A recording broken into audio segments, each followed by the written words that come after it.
नमस्कार, दृष्टि IAS YouTube channel पर आप सभी का स्वागत है। मेरा नाम है निखिल और इस वीडियो में हम डिस्कस करेंगे नंबर सिस्टम का कुछ नए कॉन्सेप्ट को डिस्कस करेंगे, कुछ क्वेश्चन को सॉल्व करेंगे और देखेंगे किस तरह से हमें क्वेश्चन में अप्रोच लगानी है, सॉल्व किस तरह से करना है। चलिए शुरुआत करते हैं, कॉन्सेप्ट से कुछ शुरुआत करते हैं। एक नया कॉन्सेप्ट को हम समझते हैं, नंबर ऑफ जीरो निकालना, कि किसी भी संख्या में इकाई स्थान से कितने जीरो आते हैं और वो जीरो बनते कैसे हैं उसको समझते हैं। कॉन्सेप्ट क्या है? नंबर ऑफ जीरो निकालना आपका कॉन्सेप्ट है कि जीरो कैसे निकालने। जीरो निकालने का मतलब है जब कुछ संख्याओं को आपस में गुणा किया जाता है या गुणा के फॉर्म में कुछ नंबर्स दिए हुए होते हैं तो उनमें इकाई स्थान से शुरू करते हुए कितने जीरो आएंगे। जैसे अगर मैं ये लिखूं 1 गुणा 2 गुणा 3 गुणा 4 गुणा 5, इसकी अगर हम गुणा करें, इन संख्याओं की अगर हम गुणा करें तो जो संख्या हमें मिलेगी, इनका जो गुणनफल मिलेगा उसमें इकाई स्थान से कितने जीरो होंगे। तो अभी अगर हम गुणा करें तो 1 दूनी 2, 2 तिया 6, 6 चौक 24, 24 पंजे 120। आंसर आपका आया 120 और गुणनफल तो 120 आया, लेकिन नंबर ऑफ जीरो इसमें इकाई स्थान से शुरू करते हुए कितने हैं? केवल 1 है। तो हमें ये निकालना है। अभी तो छोटा सा नंबर है तो हम बता पा रहे हैं कि कितने हैं, लेकिन अगर नंबर बड़े होंगे तो उसके लिए क्या अप्रोच लगानी है। तो देखो एक चीज होती है यहाँ पर कि 2 और 5 के गुणनफल से जीरो बनता है। कैसे? अगर मैं इनमें से 2 निकाल दूं और 5 निकाल दूं तो संख्या क्या बनेगी? 3 चौक 12, जीरो नहीं आया। इस 3 गुणा 4 में मैं कोई भी संख्या लिखता रहूं, चाहे 2 भी लिख दूं, फिर लिखा मैंने 7, फिर लिखा 9, फिर लिखा 8, कुछ भी ऐसा लिखूंगा कि 5 भी ना आए। इनमें से इन दोनों संख्याओं में से कोई एक भी मिसिंग होगा तो जीरो नहीं बनेगा। मतलब कहने का ये है, अगर किसी गुणनफल में 2 और 5 का पेयर आता है, जोड़ा आता है, तभी जीरो बनने की संभावना है। जीरो केवल तभी बनता है जब 2 और 5 का जोड़ा आएगा, पेयर आएगा। जितने जोड़े होंगे उतने ही क्या होंगे? जीरो होंगे। जैसे अगर हम गुणा करें 2 गुणा 5 गुणा 2 गुणा 5, इनकी गुणा करें तो 2 पंजे 10, दूनी 20, पंजे 100, यानी कि 100 मिला। हमें कितने? 2 जीरो मिले। क्यों मिले? क्योंकि 2 और 5 का एक जोड़ा ये है और 2 और 5 का दूसरा जोड़ा ये है। तो इस तरह से हमें 2 जोड़े मिले तो हमें जीरो भी कितने मिले? 2। इस कॉन्सेप्ट पर लगभग हर बार एक क्वेश्चन तो पूछा ही जाता है। किस तरह के क्वेश्चन पूछे जाते हैं अब हम वो क्वेश्चन से के माध्यम से और समझेंगे इसको और बेहतर। क्या है क्वेश्चन? प्रथम 20 प्राकृतिक संख्याओं के गुणनफल के अंत में आने वाले शून्यों की संख्या ज्ञात कीजिए। 1 से 20 तक की प्राकृतिक संख्याएं 1 से शुरू होती हैं। तो 1 गुणा 2 गुणा 3 गुणा 4 गुणा 5 एंड सो ऑन, ये कहां तक जाएंगी? गुणा 20 तक। इनमें क्या बताने हैं? नंबर ऑफ जीरो आपको निकालने हैं कि अंत से मतलब इकाई स्थान से कितने जीरो इस गुणनफल में आएंगे। तो हम पूरे आपको गुणा करेंगे तो बहुत लंबी कैलकुलेशन हो जाएगी। 1 2 3 4 5 6 10 तक गुणा करेंगे, फिर 11 12 13, बहुत लंबी कैलकुलेशन हो जाएगी। तो हमें सिर्फ क्या देख लेना है कि इसमें 5 कितनी बार आया है, 2 कितनी बार आया है। 5 और 2 पता चल जाएगा तो हम क्या निकाल लेंगे? नंबर ऑफ जीरो भी निकाल देंगे। जितने पेयर उतने नंबर ऑफ जीरो। कैसे? अगर यहां पर 2 को देखो, यहां 4 है तो इसके बीच में एक 8 भी आया होगा, 8 के बाद में 10 आया होगा। इस तरह से नंबर सारे आए होंगे 1 से लेके 20 तक। क्या निकालना है? हमें 2 निकालने का फायदा ही नहीं है। फायदा क्यों नहीं है? कि 2 तो देखो आपको दिख रहा है ना, ज्यादा बार आया है, यहां पर भी 1 बार आया है। 4 में क्या होता है? 2 2 गुणा 2 होता है, इस फॉर्म में होता है। अगर 8 होगा तो 8 किस फॉर्म में होगा? 2 गुणा 2 गुणा 2, इस फॉर्म में होगा। 10 होगा तो 2 गुणा 5 के फॉर्म में होगा। कहने का मतलब ये है 2 तो बहुत अधिक बार आया है, तो जोड़ा बनाने के लिए जो कम बार आएगा हम उसकी काउंटिंग ही कर लें तो उतना ही पता लग जाएगा। कम बार कौन आएगा? 5 कम बार आएगा तो हम 5 की गिनती कर लेते हैं। 5 कहाँ कहाँ मिल सकता है हमें इसमें पूरे गुणनफल में? 5 यहाँ पर मिलेगा, उसके अलावा 10 में मिलेगा, उसके अलावा मिलेगा 15 में, और किस में मिलेगा? 20 में मिलेगा। ठीक है, 5 में आया एक बार, इस 10 को क्या लिख सकते हैं हम? 5 गुणा 2 यानी इसमें भी एक बार। 15 को क्या लिख सकते हैं? 5 गुणा 3 लिख सकते हैं, तो इसमें भी एक बार आया। और 20 को क्या लिखेंगे? 5 गुणा 4 यानी कि इसमें भी। टोटल 1 2 3 4, इस पूरे गुणनफल में जो 5 है वो कितनी बार आया है? 4 बार आया है, 4 बार। तो आपका आंसर भी क्या हो जाएगा कि इसके गुणनफल में अंत से 4 जीरो होंगे। इस तरह से आपको सॉल्व कर लेना है नंबर ऑफ 5 निकाल के। लेकिन अभी तो ये 20 तक की गुणा थी। अगर ये बोल दिया जाए 1 से लेके 100 तक की जो संख्याएं हैं उनमें नंबर ऑफ जीरो बताने हैं उनके गुणनफल में, तब क्या करेंगे? तब क्या आप यही अप्रोच लगाएंगे? नहीं लगाएंगे। तब हम दूसरी अप्रोच लगाएंगे। क्या अप्रोच लगाएंगे? तब हम उसे इस तरह से सॉल्व करेंगे, या फिर कोई भी जब लगातार गुणनफल में दिया हुआ होता है नंबर्स जिनको जो फैक्टोरियल के फॉर्म में भी होता है, जैसे अगर मैं 20 को लिखूं तो 20 फैक्टोरियल, ये जो निशान है ये फैक्टोरियल का निशान है, या फिर इसको मैं 20 फैक्टोरियल ऐसे भी लिख सकता हूं, ये फैक्टोरियल का निशान है। इसका मतलब होता है उस संख्या से लेके 1 तक के जितने पद हैं उन सबकी गुणा। जैसे यहां पर 20 फैक्टोरियल का मतलब हो जाएगा 20 गुणा 19 गुणा 18 गुणा 17 एंड सो ऑन, ये कहां तक जाएगा? 1 तक गुणा। तो इस फैक्टोरियल जहां पर भी लग जाता है तो उसका मतलब ये होता है। यहां पर 20 प्राकृतिक संख्या दिया था तो मतलब 20 फैक्टोरियल को आपको निकालना था कितने जीरो हैं। लेकिन अगर 20 से बड़ा नंबर, ये तो 20 तो छोटा नंबर है, अगर 100 फैक्टोरियल दिया होता, 100 फैक्टोरियल दिया होता, तब क्या कर रहे होते हम? तब क्या ऐसे करते? नहीं, क्योंकि बहुत लेंथी हो जाता, बहुत टाइम टेकिंग था। हालांकि आंसर सही आता फिर भी, लेकिन हम उस केस में क्या करेंगे? छोटे नंबर से ही समझते हैं, 20 से ही समझ लेते हैं।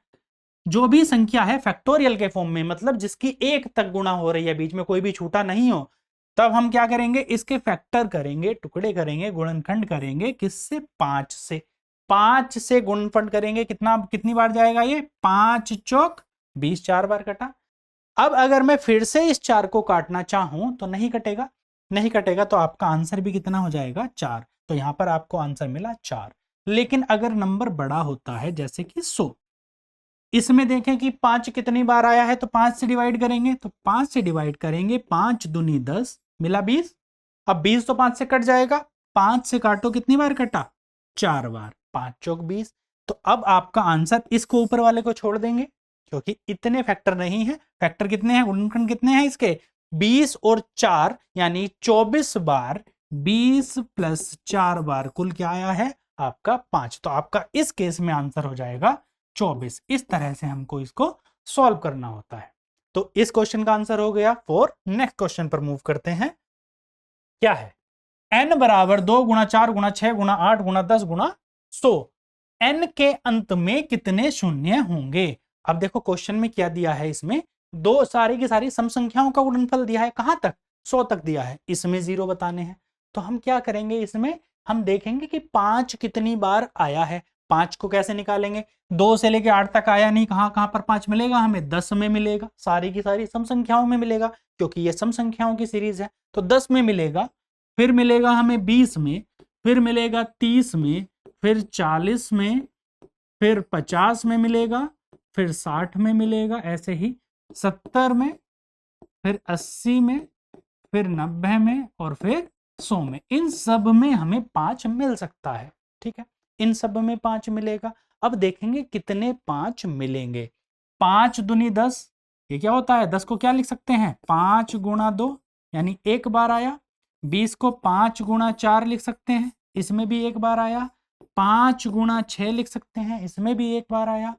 5 गुणा 8, 50 को क्या लिखेंगे? 5 गुणा 5 गुणा 2, 5 पंजे 25 दूनी 50। ऐसे ही इसको क्या लिखेंगे? 60 को 12 गुणा 5, 5 एक बार आया। 70 को लिखेंगे 14 गुणा 5। 80 को लिखेंगे 16 गुणा 5। 90 को लिखेंगे 18 गुणा 5। और इसी प्रकार से 100 को क्या लिखेंगे? 20 गुणा 5। और 20 क्या होता है? 5 गुणा 5, 5 पंजे 25 और चौका 100, 5 चौक 20 पंजे तो इस तरह से हमने लिख लिया। 5 की काउंटिंग कर लो, एक बार ये, 2 3 4 5 6 7 8 9 10 11 और 12, यानी टोटल कितनी बार मिला हमें? 12 बार। आपका आंसर भी क्या हो जाएगा कि इसमें 12 जो हैं जीरो होंगे। क्यों होंगे? क्योंकि ये सम संख्याओं की सीरीज है, इसमें 5 जहां जहां पर आता है हमने काउंट कर लिया, तो केवल 12 ही पेयर बन पाए। मूव करते हैं नेक्स्ट क्वेश्चन पर, देखते हैं। विभाजिता का क्वेश्चन आ गया है, क्या है? 4 की पावर 61, 4 की पावर 62, 4 की पावर 63, 4 की पावर 64 प्लस 4 की पावर 65 किसके द्वारा विभाज्य है? इसकी विभाजिता देखनी है। देखो सब 4 की पावर के फॉर्म में है, तो 4 से तो डिवाइड होगा ही, क्योंकि सारी के सारे नंबर्स क्या हैं? 4 की पावर के फॉर्म में है। अब प्लस में है तो ऐसा नहीं है इनकी घातों को जोड़ देंगे, प्लस में ऐसे घातें जुड़ेंगे नहीं, गुणा में घातें जुड़ती हैं, प्लस में नहीं। तो हम क्या करेंगे इस स्थिति में, इसमें से कुछ कॉमन ले लेंगे जो एक जैसा है सब में, जो एक जैसा उपस्थित है सब में, वो हमने बाहर निकाल लिया। कैसे? इन सब में क्या कॉमन है? 4 की पावर 61 तो सभी में है ना, तो हमने क्या लिखा इसमें से 4 की पावर 61 को बाहर लिख दिया इस पूरे में से। तब यहां पर क्या बचेगा? यहां पर बचेगा 1 प्लस यहां पर क्या बचेगा? 4 की पावर 1, 4 की पावर 1, इस वाले में 4 की पावर 63 में क्या बचेगा? प्लस 4 की पावर 2 प्लस 64 में बचेगा 4 की पावर 3 प्लस 65 में क्या बचेगा? 4 की पावर 4, ये बचेगा। हमने कुछ नहीं किया, सिर्फ कॉमन ले लिया, जैसे था वैसे का वैसे ही लिखा रहने दिया। अब फिर से 4 की पावर 61 को ऐसे ही लिखा रहने दिया और इसको सॉल्व किया। यहाँ पर 1 है, 4 की पावर 1 होता है 4, 4 की पावर 2 होता है 16, 4 की पावर 3 कितना होता है? 64, और 4 की पावर 4 होता है 256। 4 से मल्टीप्लाई कर दो, 4 चौक 16, 4 छंग 24 और 1 25, यानी टोटल कितना हुआ? 256। इसको सॉल्व कर लेंगे। ये तो आपको पता ही है ना, 4 की पावर 61 मतलब 4 से कटने वाला नंबर है, 4 गुणा 4 गुणा 4 गुणा 4। अब ये जो वैल्यू आएगी, इसको सॉल्व करके ये जो नंबर है इनमें से किससे घटेगा, वही आपका आंसर है। तो क्या करेंगे? 4 की पावर 61 यहां पर सॉल्व करेंगे, 1 4 5 5 6 11, 11 और 4 15, 15 और 6 21 का 1 हासिल लगे 2, 2 और 1 3, 3 और 6 9, 9 और 5 14 का 4 हासिल लगा 1, 1 और 2 3। अब क्या आया? 4 की पावर 61 ब्रैकेट 341। क्या 5 से कटेगा? नहीं कटेगा। क्या 11 से कटेगा? 11 या 33, 11 ही कन 11, तो आपका आंसर क्या हो जाएगा?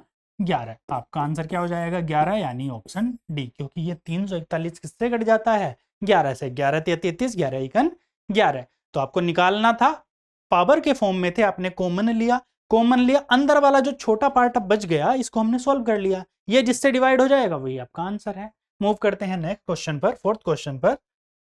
यदि x बराबर 5 माइनस 24 है तो x का व्युत्क्रम क्या है? व्युत्क्रम मतलब उल्टा क्या है इसका? x का उल्टा क्या हो जाएगा? x का व्युत्क्रम कितना हो जाएगा? 1 upon x, 1 upon x. 1 upon x का मतलब इसको भी 1 अपॉन 1 के नीचे लिख दें, 1 को ऊपर, और x 5 माइनस √24 को क्या लिखेंगे? हर के रूप में लिखेंगे। तो हमने इसको क्या लिख दिया? 1 अपॉन 5 माइनस √24, ये लिखा। अब हमें लेकिन ये तो आंसर में कहीं दिया नहीं हुआ ना, तो इसको हमें चेंज करना पड़ेगा। चेंज किस फॉर्म में करेंगे? इनमें से कुछ मिल जाए हमें उसी फॉर्म में करेंगे। तो हमने क्या किया? इसके लिए मल्टीप्लाई कर दी, किससे? 5 माइनस 24 है तो इसकी मल्टीप्लाई किससे करी? 5 प्लस √24, इससे हमने गुणा कर दी। क्यों कर दी गुणा? 5 प्लस √24। अगर अंश में की है तो हर में भी करेंगे। 5 प्लस 24 की देखो क्यों करी है हमने गुणा। अब ये है सोचने वाली बात, 5 का स्क्वायर होता है 25, और √24 जब बाहर निकलेगा, अगर अंडर से बाहर निकलेगा तो 24 मिलेगा, तो 25 में से 24 घटाएंगे तो 1 मिल जाएगा। जब इस तरह के टुकड़े आते हैं, इस तरह की मिश्रित भिन्न आती हैं, तब हम क्या करते हैं? इसको ऐसी संख्या से गुणा करते हैं कि हम हर में 1 बना ले। क्यों बना ले? अब यहां पर 5 माइनस 24 है अंडर रूट का, यहां पर 5 प्लस 24 है। तो एक फॉर्मूला होता है ए स्क्वायर माइनस बी स्क्वायर का। फॉर्मूला क्या होता है? ए प्लस बी ब्रैकेट ए माइनस बी। अब देखो a प्लस बी ये है, a अगर 5 लेंगे तो बी क्या है, under root 24, a minus B ये है। तो हमें इस फॉर्म में मिल जाएगा। जब स्क्वायर के फॉर्म में मिलेगा तो अंडर रूट क्या निकल जाएगा, बाहर आ जाएगा। तो हम इसको सॉल्व करेंगे, कैसे करेंगे, ऊपर कितना आ गया 5 प्लस अंडर रूट 24 और नीचे क्या मिला आपको 5 का स्क्वायर माइनस अंडर रूट 24 का square, A square minus B square से सॉल्व करेंगे। इसको क्या आ जाएगा 5 plus under root 24 divide by 5 का स्क्वायर 25 और अंडर रूट 24 का स्क्वायर कितना हो जाएगा 24। और तो अब आपका आंसर कितना हो जाएगा 5 प्लस अंडर रूट 24, क्योंकि नीचे क्या है 25 माइनस 24 एक, हर में एक हो तो मतलब जो संख्या ऊपर लिखी है, जो अंश में संख्या लिखी है वो आपका आंसर है। आपका आंसर क्या हो जाएगा ऑप्शन बी। इसका व्युत्क्रम क्या होगा 5 माइनस अंडर रूट 24 का 5 प्लस अंडर रूट 24। इस तरह से आपको सॉल्व कर लेना है। मूव करते हैं नेक्स्ट क्वेश्चन पर। 100 से छोटी अभाज्य संख्याओं की संख्या है। अब इंपॉर्टेंट क्वेश्चन है, कई बार डायरेक्ट ऐसे ही पूछ लेता है कि 100 से छोटी अभाज्य संख्या कितनी होती है, 50 से छोटी कितनी अभाज्य संख्याएं होती हैं। तो आपको ये याद होना चाहिए, पहले तो ये पता ही होना चाहिए कि अभाज्य संख्या क्या होती हैं। वो संख्याएं जो खुद के और एक के अलावा किसी से ना कटे, या फिर केवल वो संख्याएं जिनके केवल और केवल 2 ही गुणनखंड होते हैं, वो अभाज्य संख्याएं होती हैं। कौन कौन सी होती हैं, 2 से शुरू होती हैं, 2 3 3 के बाद में 5 7 11 13 इस तरह से होती हैं। कितनी होती है 100 से छोटी, 100 से छोटी होती है आपकी 25। अगर इसी क्वेश्चन में चेंज करके दे दे कि 50 से छोटी कितनी होती हैं, तो आप बताएंगे 50 से छोटी होती हैं, कितनी होती हैं, होती हैं 15। कैसे होती हैं वो देख लेते हैं। 2 3 5 7 13, 13 के बाद में अभाज्य संख्या कौन सी आती है 17 आती है। 17 के बाद में आती है 19, 19 के बाद में क्या आएगा 23 आएगा। 23 के बाद में 29, 29 किससे नहीं कटती अपने और खुद के एक के अलावा। इसके बाद में 31, 31 के बाद में 37 के बाद में 41, 41 के बाद में 43, 43 और इसके बाद में क्या आ जाएगा। अभी देखते हैं कितनी हुई है 1 2 3 4 5 6 7 8 9 10 11 12 13 14, 43 के बाद में 47, ये कितनी हो गई 15 हो गई। कहां तक 50 तक। ऐसे ही 10 संख्याएं और होंगी, जैसे कि आप आगे चलते जाएंगे 53 होगी। इस तरह से आप देखेंगे तो कितनी मिलेंगी आपको 100 से छोटी अभाज्य संख्याएं 25 मिलेंगी और 50 से छोटी कितनी मिलेंगी आपको 15। तो ये क्वेश्चन सिर्फ याद कर लेना है। कई बार सीरीज के फॉर्म में क्वेश्चन आते हैं, डायरेक्ट सीरीज बना देता है कि अभाज्य संख्याओं की सीरीज बनी है। अभाज्य संख्याओं पर बहुत कॉमन है कि क्वेश्चन पूछा ही जाता है लगभग हर बार। इस पर डायरेक्ट पूछा जाएगा या फिर इस पर आधारित सीरीज के फॉर्म में भी क्वेश्चन पूछा जा सकता है। तो आज की वीडियो के लिए इतना ही, बाकी हम बात करेंगे नेक्स्ट वीडियो में, कुछ प्रीवियस ईयर के क्वेश्चन को सॉल्व करेंगे। तब तक के लिए धन्यवाद।